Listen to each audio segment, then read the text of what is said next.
ये ज्ञानी विचारवान पुत्र हो, लेकिन छोटी ही उम्र का भला सही।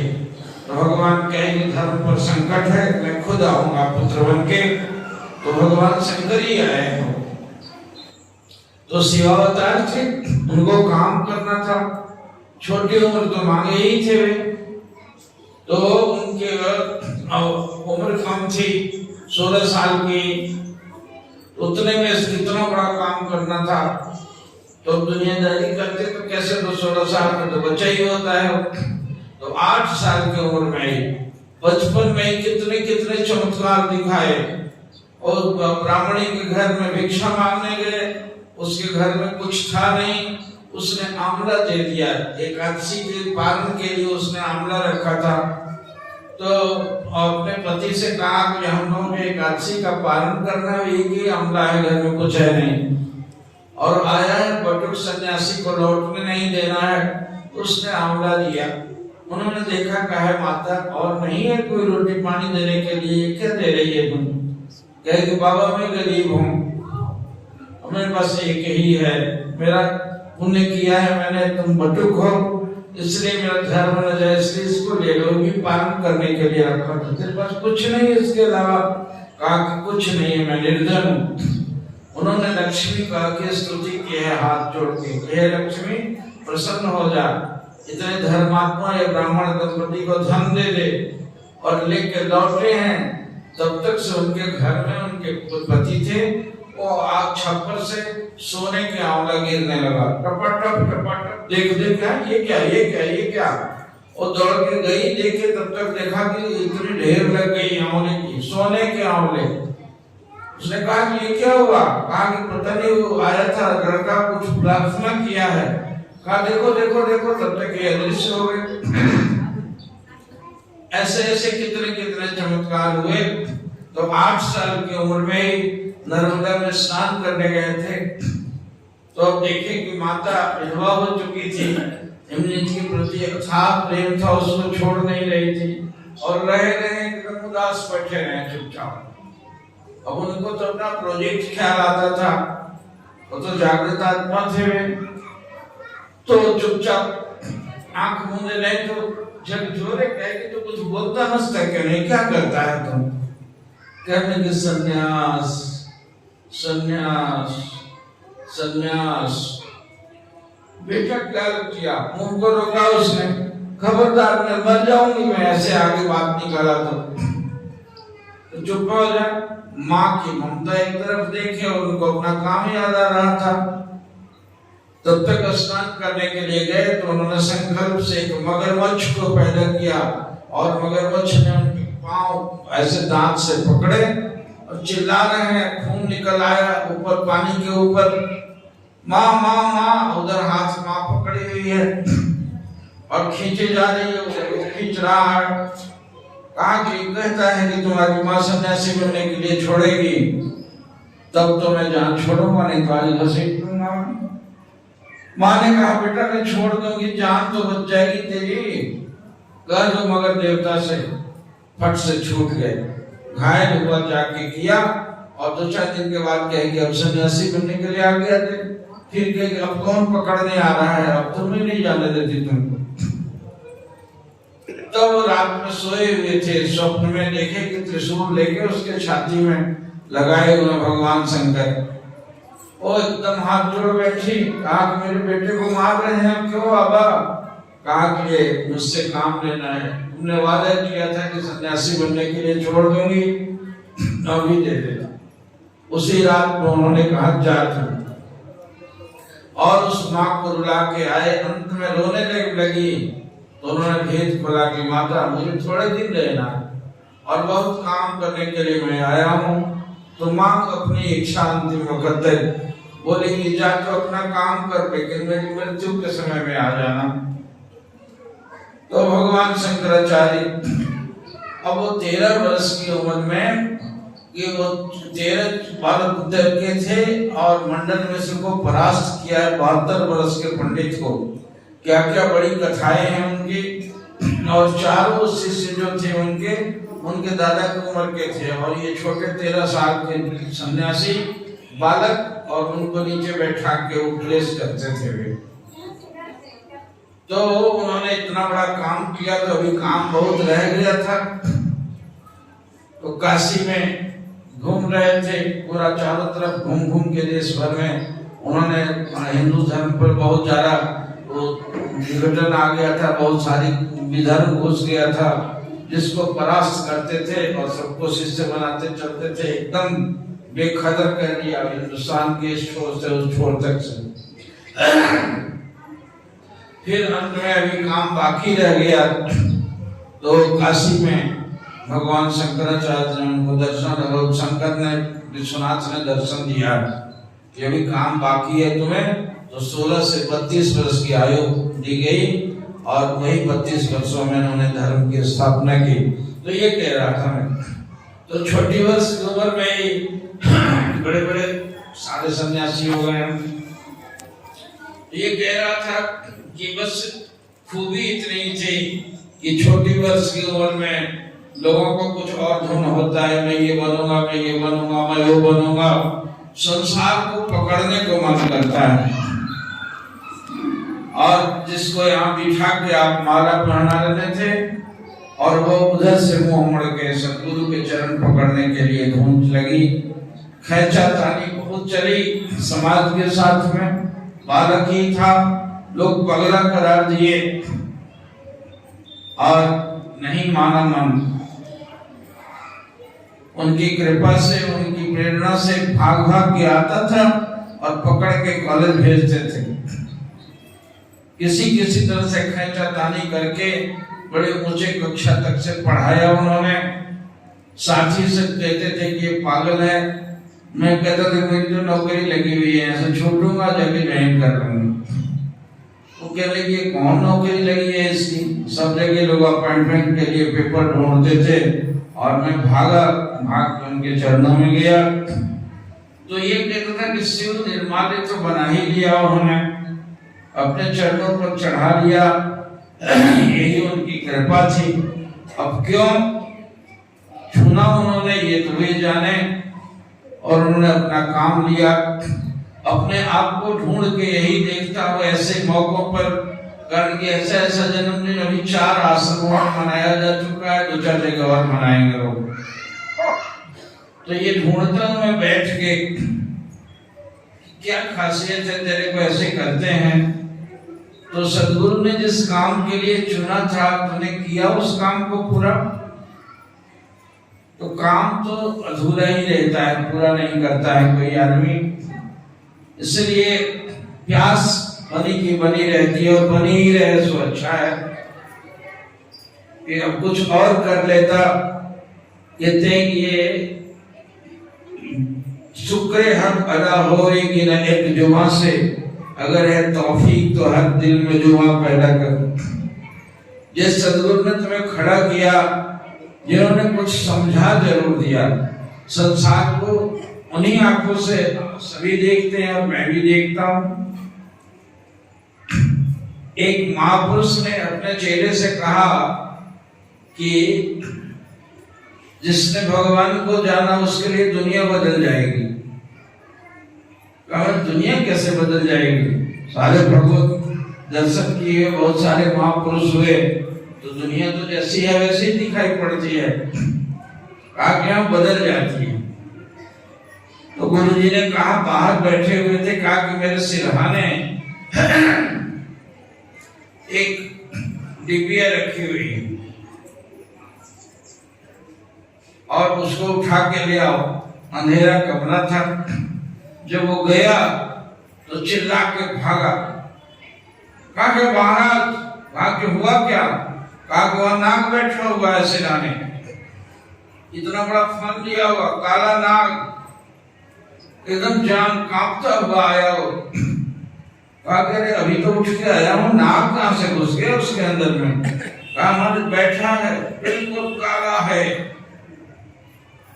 कहा कि नहीं भाई कुछ नहीं है। कहा कि है, क्योंकि वो अंधेरे में गया। गुरुजी टार्च लेके गए, दोनों ने जानबूझ के रख दिया था प्लास्टिक का एक काला सा, जो सांप कहीं से ले आए होंगे, उसको बताना था। उस सिरहाने ऐसे फन किया हुआ था। उन्होंने जाके उसका गला पकड़ा, यही है ना? अरे ये तो प्लास्टिक का है। मैं इसके चलते मेरा वहां खड़ा हो गया, मैं कांप रहा हूँ। कहा वही चीज को देख के तेरे रोने खड़े हुए थे, और अब क्या हो गया? कहा कि अब देख लिया, पहले रोशनी नहीं थी, अब रोशनी आ गई। इसीलिए कह रहा था कि जब दुनिया भगवान दिखाई पड़ जाता है, देखने का नजरिया बदल जाता है। समझ बदल गई, कारण कि आदमी एक दो आंखों से देखता है।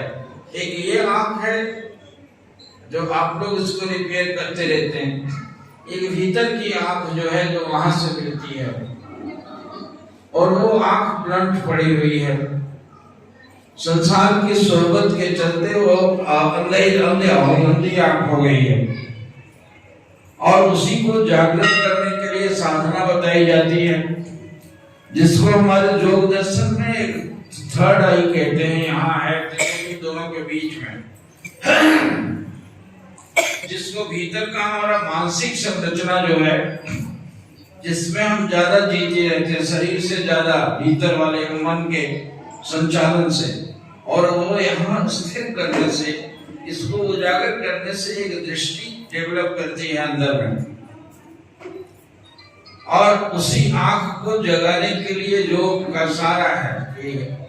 गीता कहती है जिसको भ्रूर मध्य प्राणमावेश से सम्यक, भ्रू के बीच में प्राणों को आवेशित करो, आंख को सम्यक रूप से स्थिर करो, प्राण को, सांस को, और वहां के बाद में देखो मन हल्का हो जाएगा।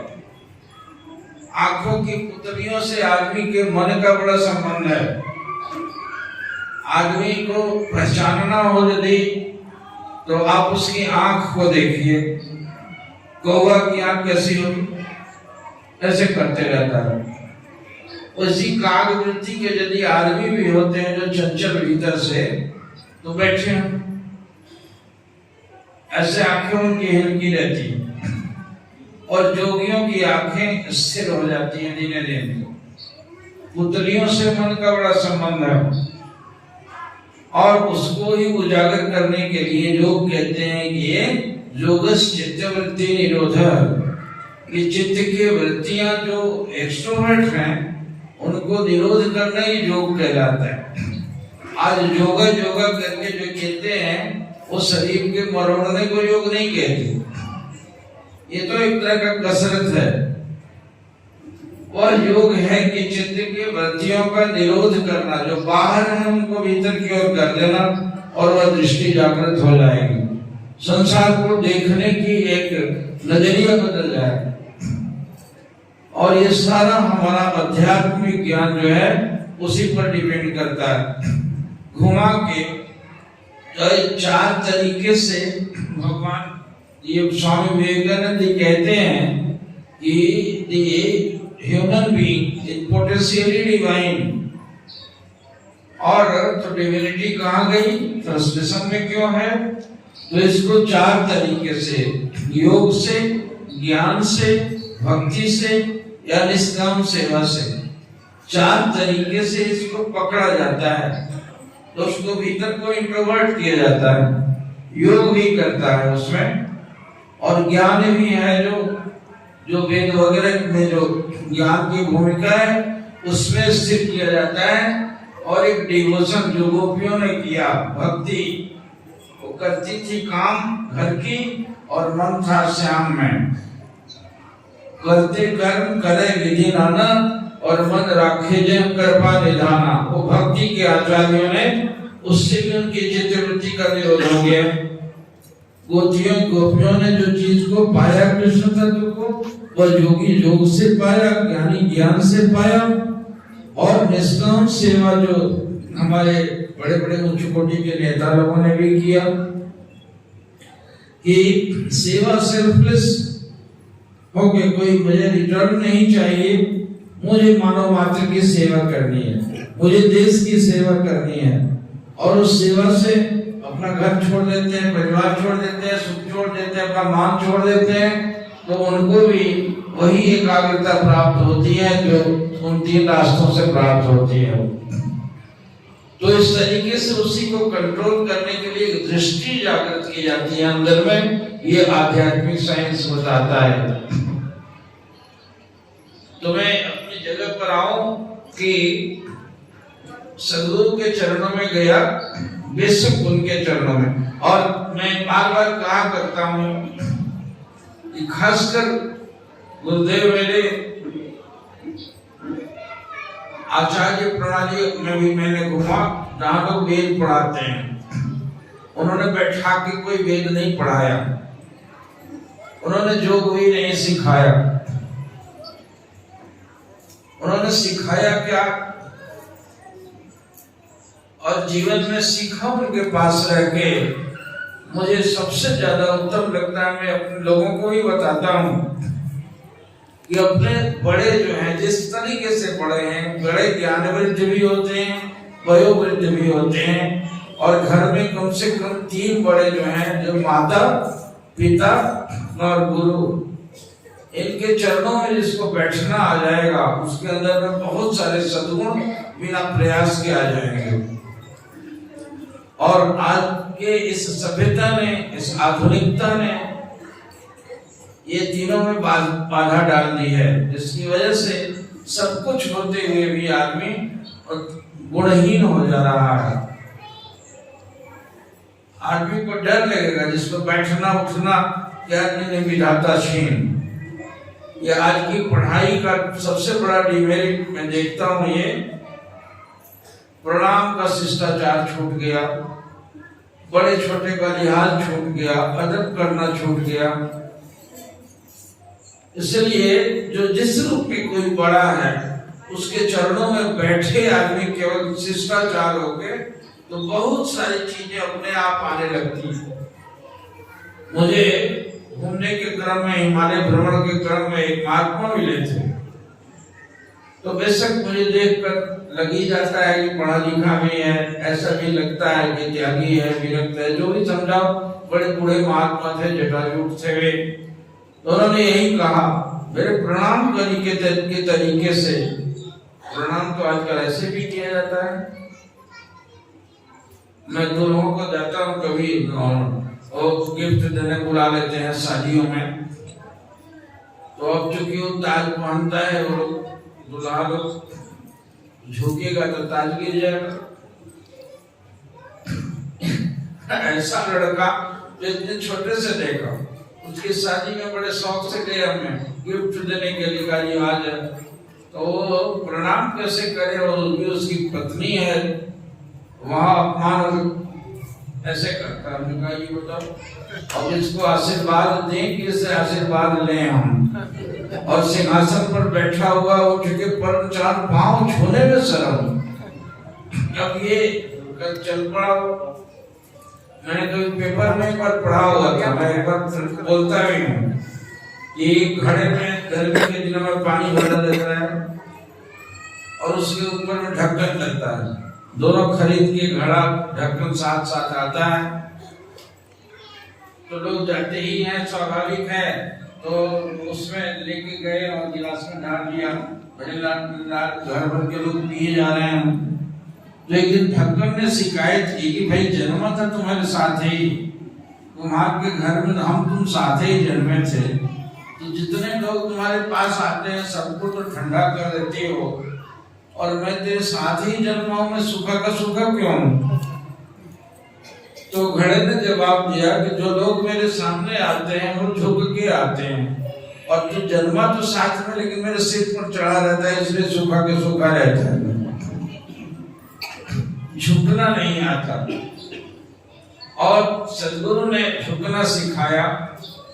हमारे यहाँ दंडवत प्रणाम करने का रिवाज है। भगवान पूरे रामायण में लिखते हैं, भूतल परे लकुट की नाही। गुरुदेव आते हैं दरवाजे पर तो चक्रवर्ती राजा कहते हैं कि भूतल परे लकुट के नाही। लकुटी कहते डंडा को छोड़ दिया जैसे धड़ाम से गिर पड़ता है, उस तरह से प्रणाम करने का रिवाज है, और प्रणाम छूट गया। तो ये कहता हूँ चाहे आदमी कुछ भी बड़ा हो जाए, तो जो बड़ा है बड़ा ही है, उसके सामने जो बैठना आ जाएगा, विनय पूर्वक अपने बड़ों के सामने जिसको झुकना आ जाएगा, मेरे गुरुदेव का एक उपदेश है जिसका सिर माता पिता और गुरु परमात्मा के सामने झुकता है, उसे दुनिया की कोई शक्ति झुका नहीं सकती। झुकना मन से भी तन से भी झुको को, और ये सेवा सिखाई उन्होंने। और आश्रम जीवन में ब्रह्मचारी बन के जब रहे हम लोग दोनों जने गवाह हैं इसके भैया, साथ साथ ही दोनों रहे सेवा में। जितने बूढ़े थे बड़े थे या अपने से छोटे भी थे, ढूंढ ढूंढ के कि किसको क्या जरूरत है, किसी का छिप के अपने बड़ों का कपड़ा धो के पसार देता था ताकि उनको पता भी न चले। जाके उनके पाँव में तेल लगाते लगाते पूरी रात कभी कभी बीत जाता था। बड़े बूढ़े जो बीमार हुआ करते थे, खखार रहे हैं, और उनको ये करता था। मैंने किताबें नहीं पढ़ी आश्रम जीवन में, आश्रम जीवन में केवल सेवा सीखी। मैं घूमता हूँ तो मैं कहता भी हूँ कि भाई मैं वैसे किताब पढ़ने वाले शास्त्र के गुरु के पास नहीं रहा। मेरे गुरु ने सेवा खुद की थी और सेवा सिखाई, और अजीब सा दरबार था। हमारे महाराज जी के एब्सेंस में एक दारोगा आए थे आश्रम में, तो घूमने के लिए आश्रम में हम लोग घुमाते थे। बड़े महात्मा लोग जब उतरे तो जूता निकाल के जो गए थे, तो आए तो जूता तो ऐसे खोल के गए थे, और जब ऊपर से आए तो उनका जूता यूं पड़ा हुआ था और जूता झाड़ा हुआ था। तो खड़े हो गए, और रामाश्रम सत्संग के सत्संगी थे, तो खड़े हो गए। महात्मा से पूछने लगे कि कहीं चला जाए वहां चाय पीने के लिए। कहा कि जूता तो इधर था, इधर किसने कर दिया? कहा किसी के मन में आया होगा, मेरे गुरुदेव के आश्रम देखने के लिए आए हैं, तो इनको घूम के जूता पहनना पड़ेगा, इसमें सीधा कर दिया होगा। और करने वाला करके हट भी गया, ऐसा नहीं कि वाह वाह लेके वहीं खड़ा। उतने से प्रभावित हुए कि वे गुरु है नहीं यहाँ पर, लेकिन व्यक्ति व्यक्ति के अंदर भी इतना शिष्टाचार, अद्भुत दरबार है। और आज जहाँ आग लगी हुई है, प्रणाम बंदगी छूट गई, शिष्टाचार छूट गया, और ऐसे समाज में इस तरह के व्यक्ति व्यक्ति में भर दिया है। महाकाल ज्ञानी गुरु को मैं प्रणाम कर रहा हूँ, इसी का अभाव है। घर घर से, समाज समाज से, व्यक्ति व्यक्ति से टूट गया ये सिखाया उन्होंने। तो यदि मुझे मांग देते हो, देने के लिए इतने लोग आए हो, मुझे यही लगता है कि सच्चे मांग के बदले में आज तुमसे यही मांगता हूँ कि अपने बड़ों से शिष्टाचार करना सीखना। सब तुम्हारे घरों में बड़े होंगे, कोई बड़ा कोई छोटा होता ही है, एक साथ तो नहीं जन्मते, न एक साथ मरते हैं, लेकिन सब कुछ से भर जाएगा, सारी संपदा हो जाएगी। और ये शिष्टाचार जब तक नहीं आएगा तब तक इंसान पशु रहेगा। पशुता आ गई है।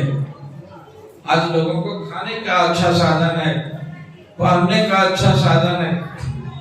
मैं आज से 80 से मैं समाज में घूम रहा हूँ, ऐसे ऐसे गांव में जाता था कि प्रणाम के मारे लाइन लग जाता था, और अब उसी गांव में जाता हूँ। अब उस समय झोपड़ी हुआ करती थी, आज महल हो गया है। उस समय टेलीविजन देखा नहीं था, उस समय बिजली नहीं थी, उस समय शिक्षा का अभाव था, लेकिन आपस में ऐसा साम्य था, ऐसा शिष्टाचार था, बड़े छोटे का इतना अदब था, बड़े सुखचैन से लोग थे। और आज पड़ोस में कोई बीमार से करा रहा है या इवन मर जाता है, तब भी उसके अर्थी में हाथ लगाने के लिए कोई नहीं जाता है। ये कहाँ चला गया? तुम्हें पहनने आ गया, तरह तरह की चीज खाने तो आ गया, पैसे भी सबके पास हो गए, लेकिन निकल गया एक चीज, और वह संत देता है केवल, साधु दे सकता। साधुओं की संगति में ये मिलता है। कहीं एक जगह पढ़ा तो मैंने अपने लिखवाया है दीवार पर, nothing is greater than gentleness, विनम्रता से बड़ा कोई सद्गुण नहीं है। तो उस महात्मा की बात बता रहा था मैंने, उन्होंने बूढ़े थे, मैंने चरण छुआ तो उन्होंने हाथ पकड़ लिया, कहा कि आप विनयी हो, इसलिए तुम्हारे अंदर में सद्बुद्धि होंगे। विनयी सत्यवादी भी होता है, विनयी धैर्यवान भी होता है, विनय जहाँ है वहाँ क्षमा भी होगी, विनय जहाँ होगा वो शील भी होगा, विनय जहाँ होगा सारे सद्गुण उसी परिवार के धक्के मार के आ जाते हैं, और एक विनय निकल जाने के बाद आदमी दुर्गुण का अड्डा बन के रह गया है। ये सिखाया और महापुरुषों ने। तो इन चीजों को सीखना है। मेरे जीवन से इतना ही कि सद्गुरु को प्यार दिया, और शील को सिखाने के लिए कोई स्कूल चाहिए ना, कोई पात्र चाहिए ना। मेरे गुरुदेव के आश्रम देखता हूँ, बहुत सारे आश्रम है जहाँ मेडिटेशन का कैंप करते हैं। गए लोग, बस कार लगाए, गाड़ियां लगाए और आसन लगा हुआ है, बैठे और बस उठे, दूसरे से बातचीत भी नहीं, और मेडिटेशन का ट्रेनिंग देने वाले भी दिए, वो अपने कोठरी में गए, अपने अपने घर में गए। लेकिन मेडिटेशन वालों का उनका निजी जीवन जाके देखो, बड़ा क्लेश है, बड़ी कटुता है, बड़े उनके प्रकृति में बड़ा बेमेल देखने को मिलता है। ये मेडिटेशन आपको कहाँ ला सका? साधु के एक आश्रम में गया था बहुत पहले, वहां देखा था कि उनका आसन जहाँ था देवता की पूजा का, गुरुदेव की जहाँ मूर्ति लगी थी, उनके नीचे वो चित्र बनाने वाले ने बनाया होगा, वहाँ एक सरोवर था, और वहां पर देखा कि एक गैया थी और एक सिंह था, दोनों मुंह सटा के और दोनों पानी पी रहे थे। ये सिंबल था इस तरीके से। तो ये शिक्षा मिलती है। एक और महात्मा के आश्रम में मैं गया था, बड़े अच्छे बड़े महात्मा थे, शालीन भी थे बेचारे। तो उनके दरवाजे पर लिखा था कि कृपया अपने मैं को और अपने जूते को यहीं उतार के आइए आश्रम में। मैं ठहर गया, कहा कि मतलब कितना बड़ा संकेत है, जब तक कि अपने मैं को भी यहीं रख के जाइए, यहाँ लेके आइएगा तो कुछ भी लेगा नहीं। यहाँ साधु का घर है, और जूता तो गंदा रहता ही है, और मैं भी गंदा रहता है, वो भी गंदे रहने की चीज है। मैं किसी का साफ नहीं होता, आत्मा साफ होती है, इसलिए अपने मैं को और अपने जूते को यहीं छोड़ के जाइएगा, ऐसा नहीं। तो ये जीवन में सब जगह जाने की आदत डाले, लेकिन साधुओं के पास भी जाने के लिए जाए, और सुलझे हुए संत, सरल संत, बातूनी संत नहीं जो हर हर अंग्रेजी बोलते हो, हर हर वेद के परिचय बोलते हो, हृदय संत। बड़े बड़े मिले, खोजोगे तो मिल जाएंगे, अभाव किसी का नहीं है। और वैसे संत जो हृदय से ऊंचे उठे हुए हों। क्या है विनम्रता? गंगा जी से किसी ने पूछ दिया कि गंगा मैया आप तो पतित पावनी कही जाती हैं, आपके अंदर में जो डुबकी लगाते हैं तो कई जन्मों को, कोटि जन्म सतैर भी क्या इतने जन्मों के पाप नष्ट हो जाते हैं। तो सब जब से सतयुग से आई है धरती पर, तो पापी तापी धोते धोते तो पाप का खाना हो गई होंगे आप।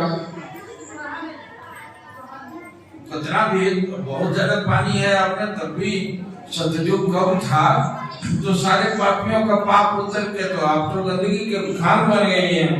तो गंगा मैया कहती है कि हाँ मैं पाप तो जरूर उतारती हूँ, लेकिन मेरा पाप कोई संत आके चरण डाल देता है, मेरा पाप चरण पड़ते ही सब साफ हो जाता है।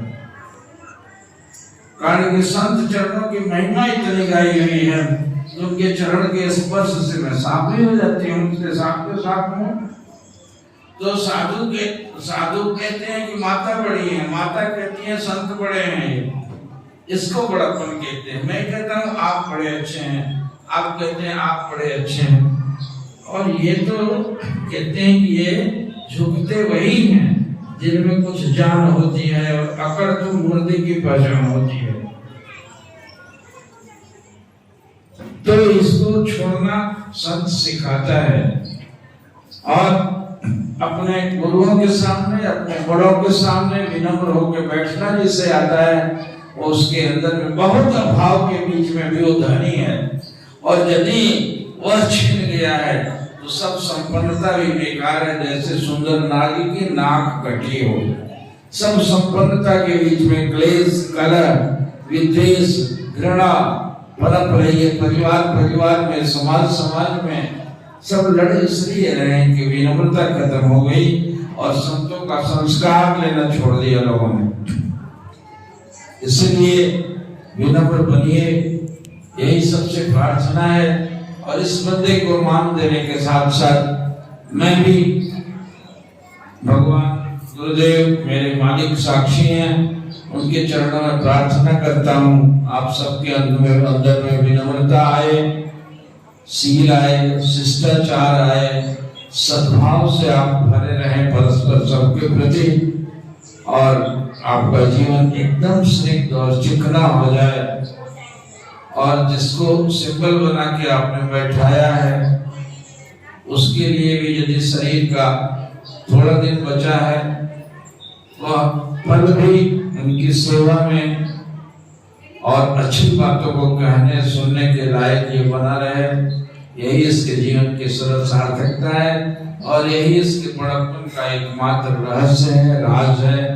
आप भी मेरे लिए आज दुआ करें, प्रार्थना करें कि यदि ये जीवन किसी के काम आ रहा है, उनके उस गुण को बांटने के यंत्र के रूप में समाज में घूम रहा है, तो ये इसके जीवन का कतरा कतरा उनकी सेवा में लगता रहे। आज मैं बैठा हूँ, रह के मन खो जा रहा है। मेरे इस गुरु घर का एक बड़ा ही सुशील बच्चा हमारा, आज जिसका अभाव बार बार ताकता हूँ तो याद आता है, जो पूरा साधु है और अपने चरित्र से, अपने स्वभाव से सभी उसकी प्रति आदर का भाव रखते हैं। मेरा उद्देश्य अभिदान, जिसको नाम रखे हैं अबू बाबा करके जानते हो, बीमार पड़ा हुआ वही ताक रहा है। अभी उसका वीडियो देखा तो मुझे दया लग गई।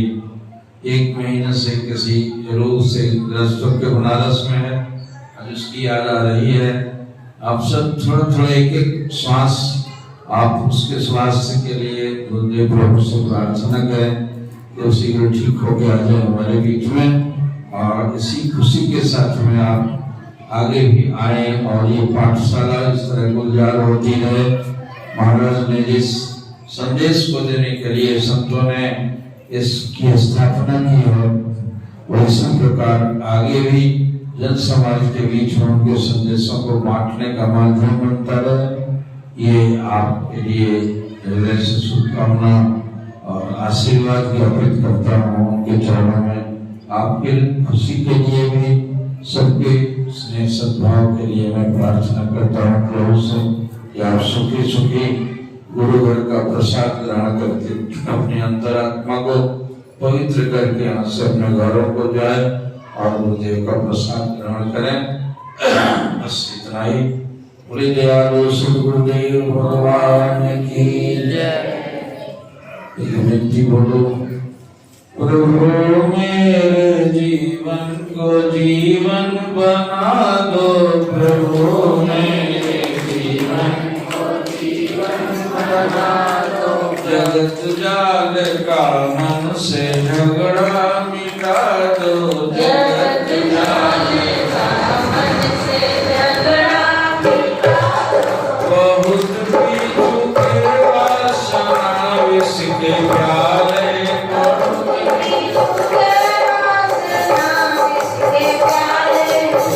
प्रेम भक्ति का प्याला पिला दो, प्रेम भक्ति का प्याला पिला दो। तुम्हारे हमारे बनो बने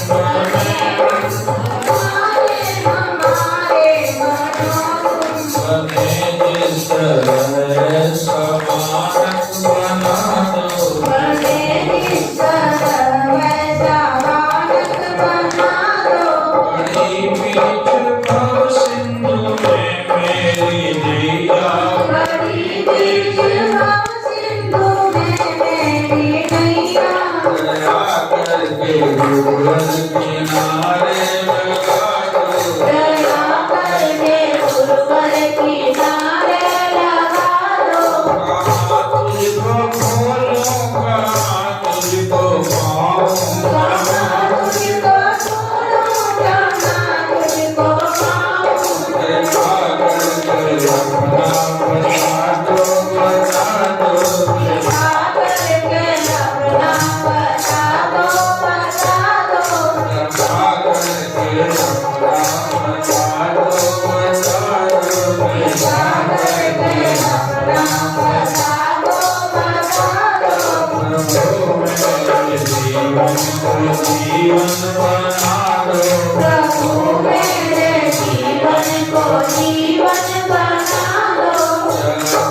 बड़ी खुशी हुई ये आप सब आए मेरे बुलावे पर।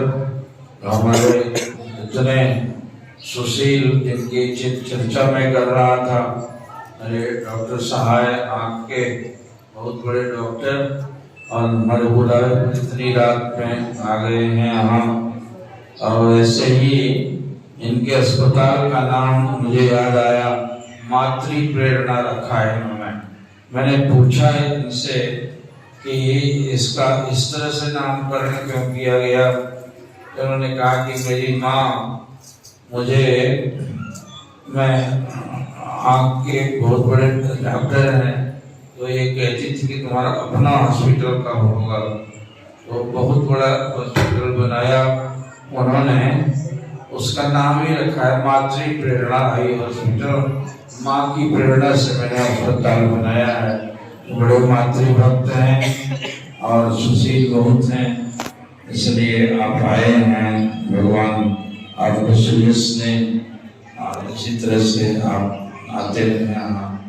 तो चलिए सब जने वहाँ प्रसाद ग्रहण करें और चंदा एक भजन सुना लो।